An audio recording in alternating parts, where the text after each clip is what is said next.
Hello everyone. Indian historical resources में हम लोग एक वीडियो ऑलरेडी देख चुके हैं जिसमें कि ब्राह्मणिकल टेक्स्ट या हिंदू टेक्स्ट के बारे में मैं बता चुका हूँ। आज देखेंगे बुद्धिस्ट टेक्स्ट और जैन टेक्स्ट, जिसका ये 6th वीडियो में होगा। बाकी 5 वीडियो आपने अगर नहीं देखा तो आप देख लो जाके।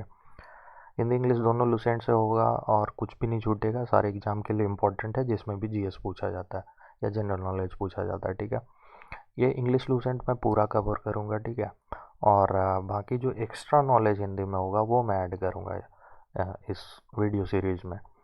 और दोनों हिंदी इंग्लिश दोनों न्यू एडिशन से है, नए संस्करण से। तो आप अगर अ, देखोगे तो ज़्यादा से ज़्यादा नॉलेज हम लोग गेन करेंगे। बट फिर भी आपको इंग्लिश बिल्कुल पसंद नहीं है और आप इंग्लिश देखना तक नहीं चाहते हो, आप चाहते हो कि हिंदी लूसेंट कवर हो, सामान्य ज्ञान कवर हो, तो इसी चैनल पे आपको वीडियो मिल जाएगा, आप जाके देख सकते हो। ठीक है, बाकी इंग्लिश लूसेंट पूरा कवर होगा इसमें, और जो एक्स्ट्रा हिंदी में होगा नॉलेज इसके अलावा वो मैं ऐड कर दूंगा इस सीरीज में। ठीक है, आगे बढ़ते हैं। लिटरेरी सोर्स हम लोगों ने देखा था, जिसमें कि इंडिजीनियस और फॉरेन में से इंडिजीनियस को दो पार्टों में डिवाइड किया गया है लूसेंट में, जिसमें रिलीजियस टेक्स्ट है और सेकुलर टेक्स्ट है। ठीक है, तो रिलीजियस में हम लोगों ने ब्राह्मणिकल टेक्स्ट देखा था, जिसको हिंदू टेक्स्ट भी कहते हैं। बाकी बुद्धिस्ट और जैन टेक्स्ट जो है वो आज देखेंगे। ठीक है, और ये हम आगे की वीडियो में ये कंप्लीट करेंगे। तो फिलहाल देख लेते हैं बुद्धिस्ट टेक्स्ट और जैन टेक्स्ट। बुद्धिस्ट टेक्स्ट पहले देखते हैं। बुद्धिस्ट टेक्स्ट के बारे में देख लेते हैं पहले। ये दो टाइप का हो सकता है, पाली टेक्स्ट और अनुपाली। पाली टेक्स्ट बोले तो पाली जो लैंग्वेज है, भाषा है, उसमें जो टेक्स्ट था वो। और अनुपाली मतलब पाली के अलावा जो भी था, संस्कृत या बाकी जिस लैंग्वेज में हो। ठीक है, प्राकृत वगैरह भी होते थे। तो ये बुद्धिस्ट टेक्स्ट है। ठीक है, तो पाली में क्या क्या देखेंगे हम लोग? त्रिपिटका के बारे में देखेंगे, दीपावामसा, देन महावामसा और मिलिंदा पानो। ठीक है, ये चार चीज़ें देखेंगे इसमें बुद्धिस्ट टेक्स्ट के पाली टेक्स्ट में। ठीक है, अनुपाली की अगर बात करें तो इसमें देखेंगे दिव्यधनम, देन आर्य मंजूश्री, मुलकप्पा और ललित विस्तार।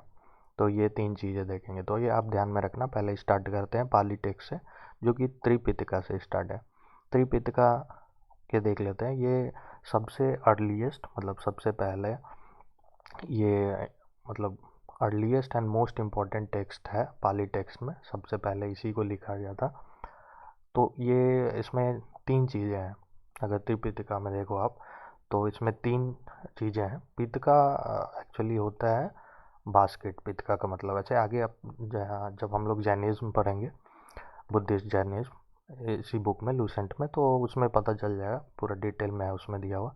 बट चूँकि चूँकि इंट्रो वाला पार्ट है ये, तो इसमें शॉर्ट में देख लेते हैं। ठीक है, विनय पिटका, सुत पिटका और अभिधम पिटका आपको मिलेगा त्रिपिटका में। ठीक है, तीन पिटका, त्रि का मतलब तीन होता है, और पिटका हो गया बास्केट। बास्केट एक्चुअली बास्केट में वो लोग एक्चुअली लीव में लिखते थे। ठीक है, पत्तों पे लिखते थे, तो उसको कलेक्ट करने के लिए बास्केट में डाल देते थे। मान लो ये बास्केट है, इसको डलिया भी बोल सकते हो आप, मान लो इस टाइप का है, इसमें डाल दिया। ठीक है, तो वो प्रिजर्व करने के लिए उसमें डाल देते थे, क्योंकि पत्ता है तो इधर उधर हो जाएगा। तो इस कारण से इसको पितका बोलते हैं। त्रिपिटका मतलब तीन, तो कौन सा है? विनय, सुत पिटका और अभिधम पिटका। तो इसको बारी बारी से देखेंगे। विनय पिटका और सुत पिटका जो है वो फर्स्ट बुद्धिस्ट काउंसिल में मतलब कंपाइल हुआ था। ये फर्स्ट बुद्धिस्ट काउंसिल क्या है, इसके बारे में भी बुद्धिज्म में देखेंगे डिटेल में। आप बस ये जान लो कि बुद्धिस्ट काउंसिल जो है वो चार हुआ था, जिसमें पहले में विनय पिटका और सुत पिटका जो है वो कंपाइल्ड हुआ था। ठीक है, और ये फर्स्ट काउंसिल हुआ, बुद्धिस्ट काउंसिल कब हुआ था? तो 483 बीसी में हुआ था, जो कि राजगीर में हुआ था, जो बिहार में पड़ता है। ठीक है, और अभिधम पिता का और जो थर्ड वन है अभिधम पिता का, उसके बारे में बात करें तो ये थर्ड बुद्धिस्ट काउंसिल जो हुई थी 250 बीसी में, वहाँ पे हुआ था। और वो भी कहाँ हुआ था? पाटलिपुत्रा, बिहार। ठीक है, तो ये आप ध्यान में रखना। आगे देख लेते हैं त्रिपिटका में। ये त्रिपिटका क्या बताता है? तो सोशल और रिलीजियस लाइफ जो था उस टाइम पे, ठीक है, उसके बारे में बताता है। ऑब्वियस है, कोई भी टेक्स्ट लिखा जा रहा है तो उसमें उस टाइम में जो कंडीशन था लोगों का, जो भी सामाजिक और धार्मिक जो जीवन था उन लोगों का, उसके बारे में ऑब्वियस है लिखा ही जाएगा। तो ये कब का है, तो बीसी से पहले का, ठीक है। वैसे वो सेंचुरी जो बीसी, बिफोर क्राइस्ट, मैं बता चुका हूँ। उससे पहले की चीज़ों के बारे में और उस टाइम के लाइफ के बारे में इसमें लिखा हुआ है। विनय पिटका, ठीक है, जो कि एक पार्ट है त्रिपिटका का, वो उसमें क्या लिखा हुआ है, तो आपको मिलेगा कि उसमें कुछ रूल्स लिखे हुए हैं, डिसिप्लिनरी रूल्स और रेगुलेशन, जो कि मोनेस्टिक लाइफ के बारे में बताता है। जैसे आप आश्रम में चले जाओ घर छोड़ करके, तो उस तरह के जीवन व्यतीत करने के लिए आपको कौन सा नियम अपनाना चाहिए, कौन सा रेगुलेशन होना चाहिए, वो इसमें दिया हुआ है, ठीक है। सुत्त पिटका की अगर बात करें तो ये लार्जेस्ट है, सबसे बड़ा है एंड मोस्ट इम्पॉर्टेंट टेक्स्ट है त्रिपिटका में, ठीक है। सुत्त पिटका में सबसे अगर महत्वपूर्ण की बात की जाए, इम्पोर्टेंट की बात की जाए, तो त्रिपिटका में कौन सा है, सुत्त पिटका है, ठीक है। और अम्बथा सुत्ता ऑफ दीघ निकाय ऑफ सुत्त पिटका, इसी सुत्त पिटका में एक निकाय है। निकाय मतलब आप एक भाग बोल लो, एक भाग है दीघ निकाय, जिसमें अम्बथा सुत्ता है, ठीक है। मतलब ये भी एक रिटन टेक्स्ट ही है, जो क्या कंटेन करता है, contains the description of the special pride of Kshatriya, special pride of Kshatriya for blood purity. तो ये मतलब क्षत्रिय को उस टाइम पे सुप्रीम माना जाता था कि ब्लड प्योरिटी मतलब शुद्धता, जैसे होता था ना, क्षत्रिय, ब्राह्मण, क्षत्रिय, शूद्र, तो ये सब में से ब्राह्मण को टॉप पे, फिर क्षत्रिय को, ये लोग को प्योर माना जाता था, ठीक है। और बाकी जो क्षुद्र थे, वैश्या थे, इन लोग को थोड़ा मतलब उतना मतलब क्या बोलते हैं, एक सोसाइटी का जो लेवल था ना उसमें वो लोग नीचे थे, ठीक है। तो सोसाइटी को डिवाइड किया गया था कि सबसे ऊपर ऐसे करके ब्राह्मण, फिर क्षत्रिय, फिर वैश्या, शूद्र, ऐसे करके था, ठीक है। तो इसमें ये आपको अम्बत्था सुत्ता में मिलेगा। फिर अंगुत्तर निकाय, अंगुत्तर निकाय किसका पार्ट है, तो वो सुत्त पिटका का पार्ट है। इसमें आपको महाजनपदा के बारे में मिलेगा। 16 महाजनपदा उस समय थी। महाजनपदा आप एक छोटा छोटा एरिया ही समझ लो, जैसे स्टेट होता है ना अभी, तो उस टाइप का ही एरिया समझ लो जिसमें राजा रूल करता था, तो उसको महाजनपदा कहते थे, ठीक है। पहले जनपदा था, फिर वो जनपदा से बड़ा होकर के महाजनपदा बना। तो उस समय 16 महाजनपदा थी। बुद्धा जिस समय थे, या बुद्धा के मतलब लाइफ टाइम जब से जब तक थी उस टाइम पे, तो इस कारण से उस समय जो महाजनपदा थे उसके बारे में आपको अंगुत्तर निकाय में उल्लेख मिलेगा, आपको मिलेगा उसके बारे में जानकारी, ठीक है। जातका ऑफ खुद्दक निकाय, खुद्दक निकाय भी किसका पार्ट है, तो सुत्त पिटका का। देखो सुत्त पिटका के बारे में कुछ इन्फॉर्मेशन जो दी हुई है वो बता रहा हूँ। खुद्दक निकाय उसका एक पार्ट है जिसमें आपको जातका मिलेगा। तो जातका का क्या मतलब है, जातका भी एक टेक्स्ट ही था। तो उसमें वो उसमें क्या क्या था, तो उसमें 549 मतलब स्टोरी थी। किसके बारे में, तो previous birth of Gautam Buddha के बारे में। तो अगर बुद्धिज्म में देखें तो गौतम बुद्ध इम्पोर्टेंट हो जाता है, क्योंकि वो बुद्धिज्म के फाउंडर हैं। तो उनके प्रीवियस बर्थ, जैसे होता है ना, हम लोग बोलते पुनर्जन्म टाइप का कुछ, तो पहले जो जन्म हुआ था उनका, उसके बारे में लगभग 549, 549 टेल्स थी, ठीक है, स्टोरियाँ थी। तो वो जातका में आपको मिलेगा। ये कभी कभी पूछ लिया जाता है जातका में किसके बारे में दिया है, तो previous birth of Gautam Buddha के स्टोरी के बारे में दिया है, मतलब वो पहले किस योनि में जन्म लिए थे, क्या थे, ठीक है। जैसे हम लोग देखते हैं ना, कभी कभी सुनते हैं कि पिछले जन्म में मैं ये था वो था, तो ये सारी चीज़ें आपको मिलेंगी। ये जातका के बारे में अगर बात करें तो ये कब से कब तक कंपाइल हुआ था, तो फर्स्ट सेंचुरी बीसी में कंपाइल हुआ था। मतलब इसका स्टार्टिंग हुआ था फर्स्ट सेंचुरी बीसी से, इसका कंपाइलेशन स्टार्ट हुआ था। और ये कैसे पता चलता है, तो अगर आप ये देख लो, रेलिंग्स देख लो बरहुत या सांची स्तूपा का, तो आपको लगेगा कि हाँ, मतलब तब पता चलेगा कि फर्स्ट सेंचुरी से इसको जातका को लिखा गया था। तो रेलिंग पे मतलब लिखा हुआ है कर्व करके, वो पत्थर काट काट के लिखते हैं ना, तो उस टाइप का। तो बरहुत और सांची स्तूपा, इसके बारे में भी आगे पढ़ेंगे, ये सब आप ध्यान में रखना बस, ये इंट्रो है, इस हिसाब से देखते जाएंगे। Verse of verse part of Jataka, दो चीज़ें होती थी, वर्स जिसको पद पद भी बोलते थे, गद्य हो गया प्रॉस, ठीक है। तो वर्स पार्ट अगर देखें जातका का तो वो पुराना है in comparison to prose part, ठीक है। तो हो सकता है ये वर्स जो है पहले उसमें लिखा गया था, प्रॉस जो है उसमें बाद में लिखा गया। तो ये ध्यान में रखना कि वर्स पार्ट ओल्डर है जातका में। और कंपाइलेशन ऑफ वर्स देखे जातका का तो वो 2nd सेंचुरी में कंप्लीट हो चुका था। जातका के बारे में अगर और देख ले तो जातका जो है रिलीजियस और कल्चरल टेक्स्ट है। ऑब्वियस है, तो सिंपल है, मतलब धार्मिक और कल्चरल टेक्स्ट ये है। लेकिन अगर देखा जाए तो ये सोशल इकोनॉमिक कंडीशन भी बताता है उस टाइम पे क्या था, उस समय सामाजिक कंडीशन क्या था, आर्थिक कंडीशन क्या था लोगों का, तो इसके बारे में भी जातका बताता है। रिलीजियस और कल्चरल टेक्स्ट तो है ही, बट उस टाइम के इंफॉर्मेशन के बारे में, मतलब बाकी लोगों का जो मतलब कंडीशन था, जो सिचुएशन था, उसके बारे में भी इसमें बताया गया है और लिखा गया है। अभिधम पिता का, जो कि तीसरा पिता का त्रिपिटका में, तो वो क्या करता है, वो डील करता है with the doctrine of Buddha in scholastic manner, ठीक है। तो बुद्धा के मतलब डॉक्टरीन के बारे में बताता था, बुद्धा जो जो लॉ दिए थे, जो भी उनका लॉ था, ऐसे पढ़ना बुद्धिज्म में डिटेल में, बट वो उस किसमें दिया हुआ है, बुद्धा के डॉक्टरीन के अगर बारे में बात करें तो अभिधम पिताका में दिया हुआ है। ये तो हो गया पिताका के बारे में। अब दूसरा देख लेते हैं दीपावामसा। ये अभी पाली टेक्स्ट देख रहे हैं हम लोग। तो दूसरा क्या था, दीपावामसा, और तीसरा क्या था, महावामसा। तो दीपावामसा की अगर बात करें तो 4th सेंचुरी एडी में इसका मतलब कंपाइलेशन हुआ था, बना था। और महावामसा 5th सेंचुरी एडी में। और ये है क्या, ये श्रीलंका में कंपाइल्ड हुआ था, श्रीलंका से रिलेटेड ये टेक्स्ट है, ठीक है। तो ये श्रीलंका में कंपाइल हुआ था, वहाँ पे लिखाया था, बना था। और ये मतलब श्रीलंका में बना था, तो ऑब्वियस है श्रीलंका के हिस्ट्री के बारे में तो इसमें होगा ही, लेकिन इसके अलावा ये एंशियंट इंडियन हिस्ट्री के बारे में, भारत के प्राचीन इतिहास के बारे में भी बताता है।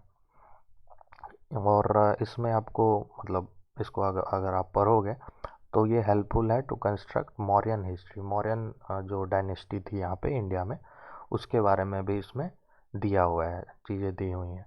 तो ये हेल्पफुल है, अगर कोई हिस्टोरियन है वो चाहता है मौर्य के बारे में जाने, तो उसको दीपावामसा महावामसा भी पढ़ना चाहिए। ऐसा नहीं कि इंडिया में जो अवेलेबल है उसी को पढ़े, श्रीलंका वाला भी टेक्स्ट जो कि पाली टेक्स्ट है, ये ध्यान में रखना है, दीपावामसा महावामसा।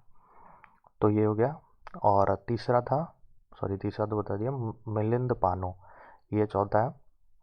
मिलिंद पानो का क्या मतलब, क्वेश्चन ऑफ मिलिंद। ये मिलिंद कौन है देख लेते हैं। मिलिंदा पानो का क्या था, ये डायलॉग हो रहा था, मतलब बातचीत हो रही थी बिटवीन ग्रीक किंग, ग्रीक यूनान के राजा थे एक मिलिंद, ठीक है। उसको उनको कभी कभी मियंडर भी बोला जाता है, और इंडो ग्रीक रूलर कहा जाता है, ठीक है। तो वो उनके मतलब मिलिंद और बुद्धिस्ट मोक थे नागसेना, उनके बीच में बातें हो रही थी एक्चुअली। ये जो है ना मिलिंद या फिर मेंडर बोलो, इनको कन्वर्ट करके बुद्धिज्म में, मतलब बुद्धिज्म में इनको कन्वर्ट करना था, ये मतलब करवा दिया गया नागसेना के द्वारा। डायलॉग चली तो इसमें ये क्वेश्चन पूछ रहे थे मिलिंद, और नागदशक जवाब दे रहे थे। नागदशक को नागार्जुन भी कहा जाता है। और ये फिलोसफिकल मैटर पे ये लोग डिस्कशन कर रहे थे, और इसी को मिलिंद पानो कहते हैं। फिलोसफिकल मैटर पे तो डिस्कशन था ही, लेकिन अगर देखा जाए तो ये रिलीजियस, सोशल और इकोनॉमिक लाइफ के बारे में भी बताता है, जो कि नॉर्थ वेस्ट इंडिया के रिलीजियस, सोशल और इकोनॉमिक लाइफ के बारे में बताता है, 1st century AD, 1st century से 2nd सेंचुरी एडी तक का, ठीक है। तो ये मिलिंदा पानो के बारे में, ये आपको ध्यान में रखना है कि मिलिंदा पानो का क्या मतलब है, क्वेश्चन ऑफ मिलिंद, जो कि मिलिंद और नागसेना या फिर नागार्जुन के बीच में एक डायलॉग था जो हुआ था। और ये जनरली बाद में ये मिलिंद कन्वर्ट हो गए थे बुद्धिज्म में, ठीक है। तो कन्वर्जन के लिए डिस्कशन हुआ था, इनको लगा कि हाँ सही, बुद्धिस्ट जो है वो बुद्धिज्म जो धर्म है वो काफ़ी अच्छा है, तो कन्वर्ट हो गया। पॉलिटिकल कंडीशन उस टाइम का देखें तो वो भी इसमें मेंशन किया गया है मिलिंद पानो में। अब डिस्कशन कर रहे थे, डायलॉग बाजी कर रहे थे, तो मतलब काफ़ी चीज़ें उन लोगों ने डिस्कस कर डाली। और फॉरेन ट्रेड ऑफ इंडिया भी इसमें डिस्कस किया गया है। तो बहुत सारी चीज़ें आपको मिलिंद पानो से भी मिलेगा, ठीक है, जो कि पाली टेक्स्ट में आता है, पाली में ही है, ठीक है। अब आ जाते हैं अनुपाली में। अनुपाली में का क्या मतलब है, संस्कृत या बाकी अदर टेक्स्ट जो है उसमें। अनुपाली में तीन चीज़ें मैंने बताया था। एक तो दिव्य धनम, ये इसमें क्या है, इसमें स्टोरी है मौर्यन किंग्स का, जो भी लेटर मौर्यन किंग थे। आप अगर मौर्य डायनेस्टी पढ़ोगे तो मौर्यन डायनेस्टी, और उसके बाद उसमें पढ़ोगे लेटर मौर्यन किंग्स, ठीक है। तो लेटर मौर्यन किंग्स के स्टोरी के अगर बारे में बात करें तो वो दिव्य दानम में आपको मिलेगा। और सुंगा किंग पुष्यमित्रा के बारे में भी मिलेगा, उनके स्टोरी के बारे में। और लाइफ ऑफ गौतम बुद्धा के बारे में भी मिलेगा। ऑब्वियस है, यहाँ मतलब बुद्धिस्ट टेक्स्ट की बात हो रही है तो गौतम बुद्धा के लाइफ में तो मिलेगा, के बारे में तो मिलेगा ही, ठीक है। तो ये दिव्य दानम में ये सारी चीज़ें दी गई है। फिर दूसरा था आर्य मंजूश्री मुल्कप्पा। तो इसमें क्या क्या दिया हुआ है, ये राजनीतिक जो भी घटनाएं हुई थी, पॉलिटिकल इवेंट्स, वो प्री मौर्यन पीरियड का उसके बारे में दिया हुआ है। मतलब प्री मौर्यन से लेकर के फिर वर्धना पीरियड तक। वर्धना पीरियड किसको कहते हैं, उस टाइम पे मतलब इम्पोर्टेंट और महत्वपूर्ण राजा की अगर बात करें, किंग की बात करें, तो वो हर्षवर्धना था। तो उनके पॉलिटिकल इवेंट जो हो रहे थे प्री मौर्यन से लेकर के हर्षवर्धना के काल तक या फिर वर्धना पीरियड के काल तक, उसको इसमें दिया गया है, उसको डिस्क्राइब किया गया है।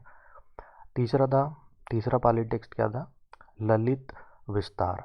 तो ललित विस्तार में क्या दिया हुआ है, acts of Gautam Buddha along with religious and social condition of that time. तो बुद्धा का जो एक्ट था, ठीक है, वो उसके बारे में दिया हुआ है और रिलीजियस सोशल कंडीशन के बारे में दिया हुआ है। सब जगह ये religious social condition, political condition, ये चीज़ें तो होंगी, क्योंकि जिस टाइम पे कोई बुक लिखा जा रहा है तो उस टाइम को थोड़ा डिस्क्राइब किया जाएगा, वहाँ के जो कॉमन लोगों का लाइफ है या फिर जो भी सोशल, रिलीजियस, पॉलिटिकल, ये सब ऑब्वियस है, ये सब कॉमन लाइंस है, बट दिया हुआ है तो मैंने बता दिया।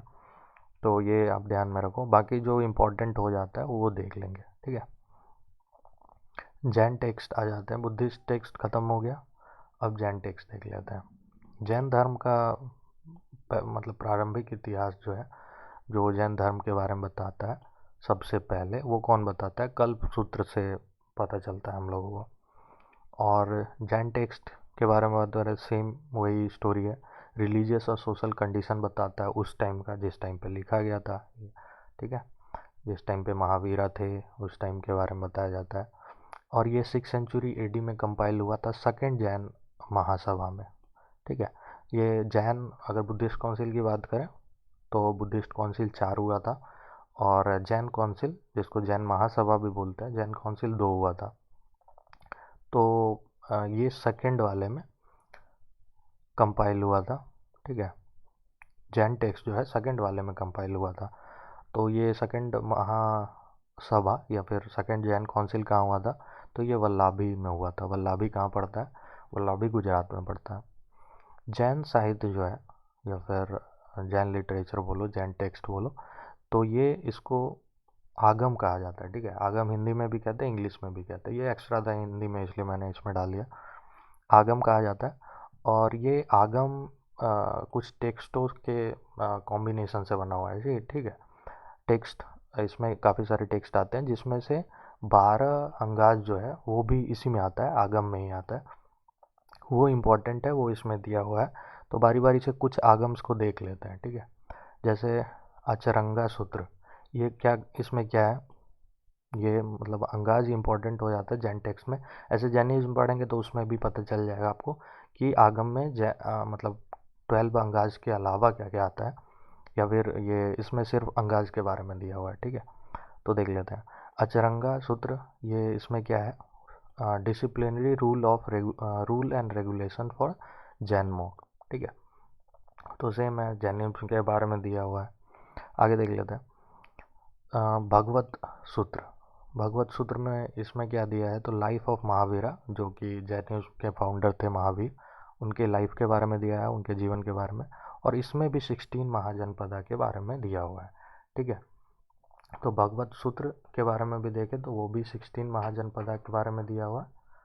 और बाकी बुद्धिस्ट टेक्स्ट में भी हम लोग पढ़ रहे थे, मतलब पढ़े थे, तो उसमें भी आपने देखा था कि 16 महाजनपदा के बारे में दिया गया था। ठीक है, और ये 16 महाजनपदा की अगर बात, तो वो बुद्धिस्ट, मतलब 16 महाजनपदा बुद्धिस्ट का जो टेक्स्ट था, जैसे सूत पिटका, विनय पिटका, अभिधम्म पिटका, तो उसमें किस में दिया हुआ था?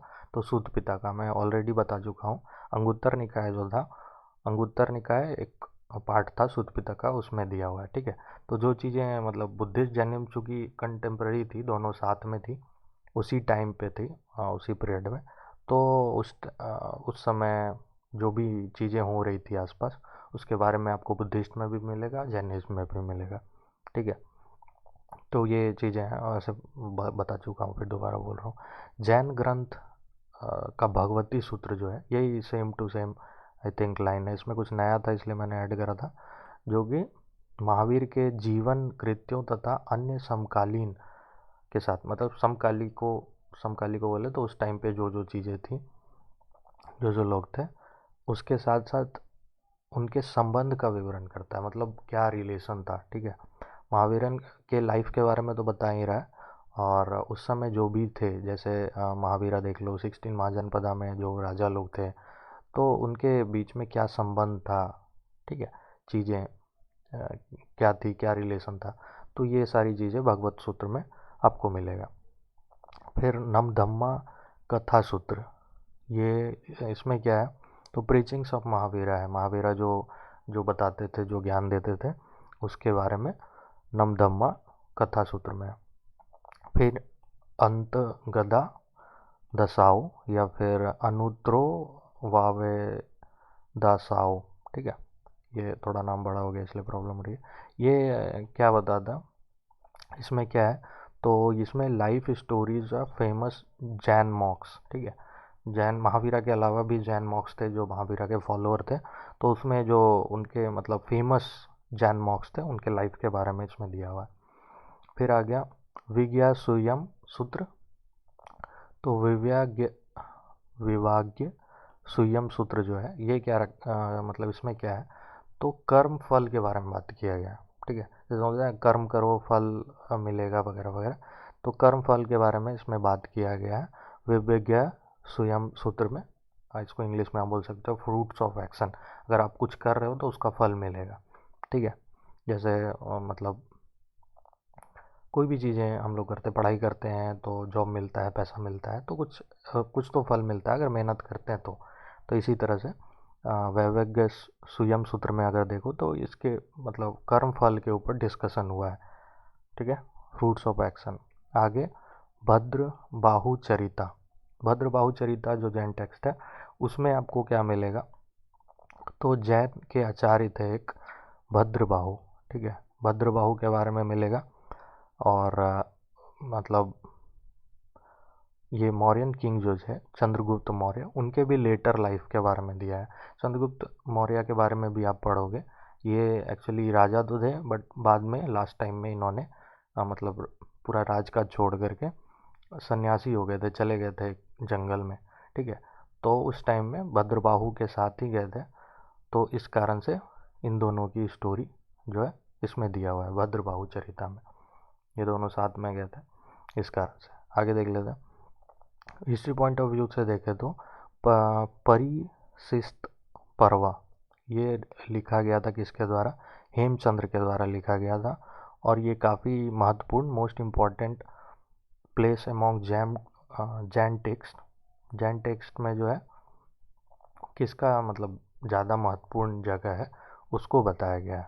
ठीक है, सॉरी मैंने गलत बोल दिया। अगर जैन टेक्स्ट की बात करें तो इसमें परिशिष्टत पर्वा जो है, ये इसका इम्पोर्टेंट जगह है। ठीक है, जैसे होती है ना कुछ टेक्स्ट, जैसे आप बुक में ही देख लो, तो जैसे लूसेंट पढ़ रहे हो आप, तो लूसेंट का अगर जनरल नॉलेज की बात करें तो वो काफ़ी महत्वपूर्ण हो जाता है, लोग ज़्यादातर सजेस्ट करते हैं लूसेंट पढ़ो लूसेंट पढ़ो। तो इसी तरह ये जैन टेक्स्ट में जो है, ये परिशिष्ट पर्वा जो है, ये एक महत्वपूर्ण प्लेस रखता है अपना, ये काफ़ी इम्पोर्टेंट टेक्स्ट है, ठीक है। तो ये चीज़ें थी, मैं थोड़ा उल्टा बोल दिया, सॉरी। ऐसे गलतियाँ हो जाती है, मतलब बोलते बोलते आप लगातार अगर कुछ बोल रहे हो तो उसमें गलतियाँ हो जाती है। ऑलरेडी पीछे भी मैं देख चुका हूँ कि ईयर कभी कभी मैं गलती कर देता हूँ, बट लिखा हुआ सही रहेगा। तो अगर मैं गलत बोल रहा हूँ तो उसके लिए सॉरी, बट आप वो देख लेना कि हाँ बंदा थोड़ा मतलब गलती से बोल दिया। तो ये ध्यान रखना है। बाकी फीडबैक आप ज़रूर दो और शेयर करो, सब्सक्राइब करो, मतलब ताकि मुझे लगे कि हाँ आप लोग रिएक्ट कर रहे हो और चीज़ें कैसी बन रही हैं, आप लोगों के फेवर में है कि नहीं, इसके लिए। बाकी थैंक यू।